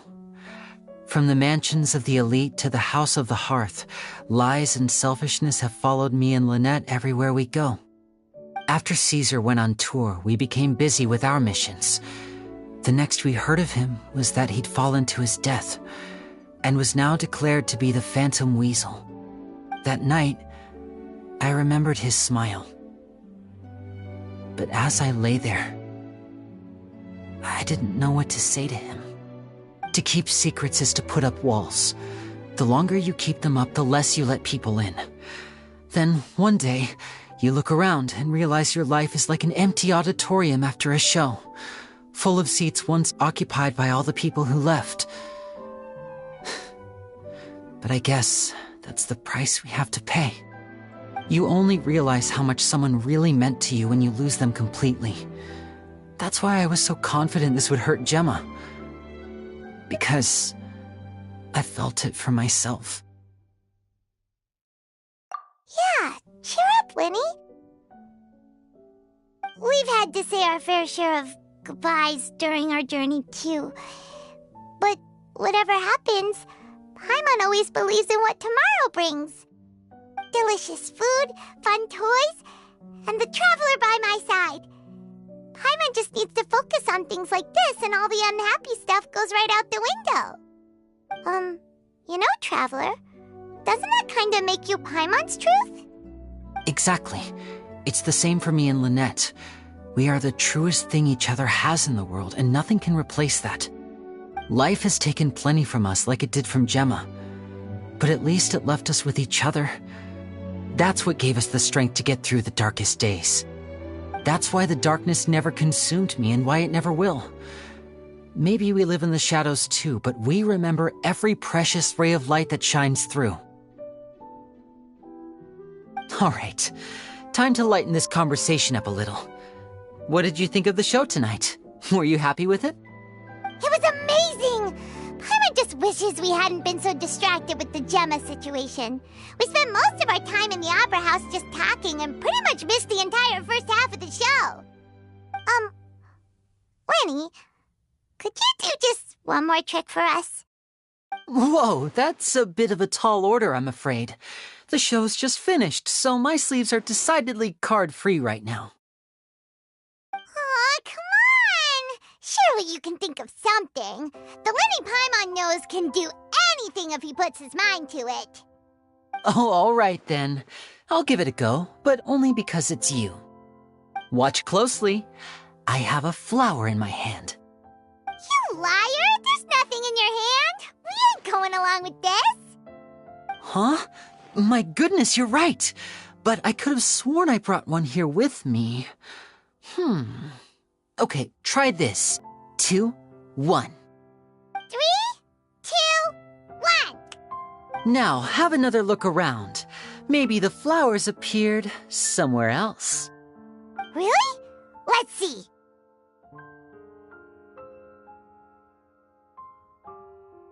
Wow, there it is! Oh, this is a different flower from the last time, right? This one's called, oh yeah, a rainbow rose. But more importantly, Paimon has to know how the trick is done. Please, Lyney, pretty please! Well, if you want to learn magic, you'll have to start by addressing me as teacher. Fine. Please, teacher, please! Since you asked so nicely, I'll share one little tip with you. Namely, the student of magic cannot solely rely on others being prepared to reveal their secrets. You have to observe, think, and find the answers for yourself. Is that it? Look at the time. We shouldn't linger here too long. Thanks again for coming to see my show. I bid you both good night. I look forward to seeing you again. All right, fine. See ya. Shall we head back now, too? Oh, Paimon can't wait to read The Steambird tomorrow. Paimon bets Lyney and Caesar will be placid all over it. Let's head to the Steambird's offices tomorrow morning and see what we can find out.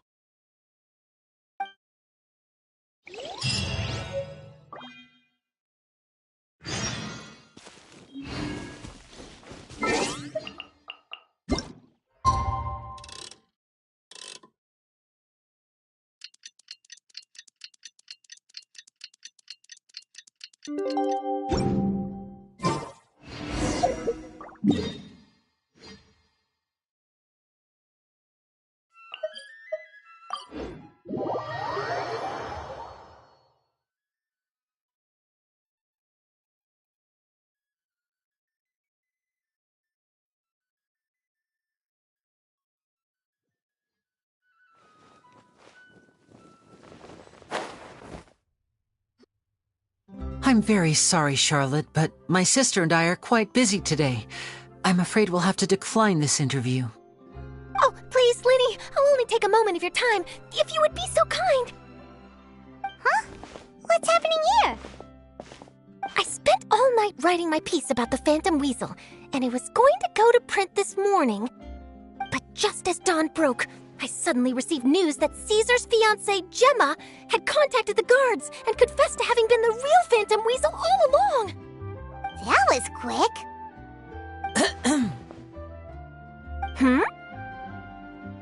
Too late, bro. That was quick, you say? It sounds like I've got some catching up to do. Please, fill me in. Whoops. Aha! My instincts did not lead me astray. You do have something to hide. Gemma turning herself in must have something to do with Lyney's performance last night. Maybe watching my high-altitude escape trick reminded her of a better time with Caesar, and she could no longer ignore the voice of her conscience. Okay then. Wait, no, there must be more to it. If that's all it took for her to have a change of heart, how did it take her 10 whole years? Well...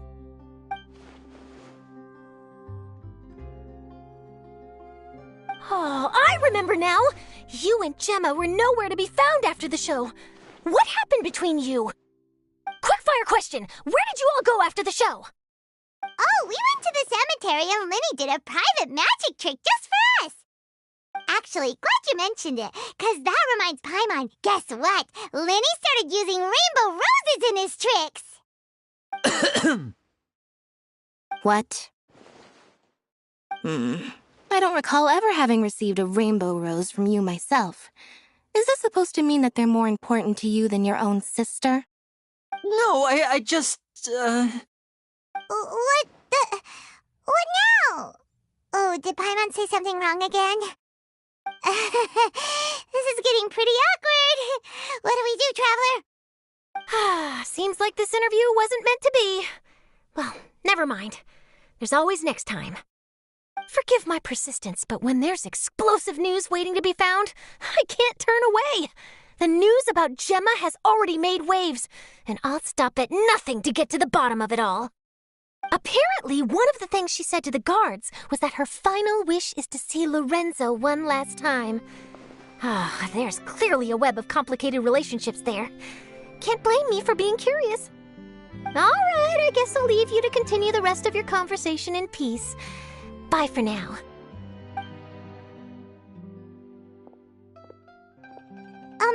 Lynette? Paimon didn't mean to.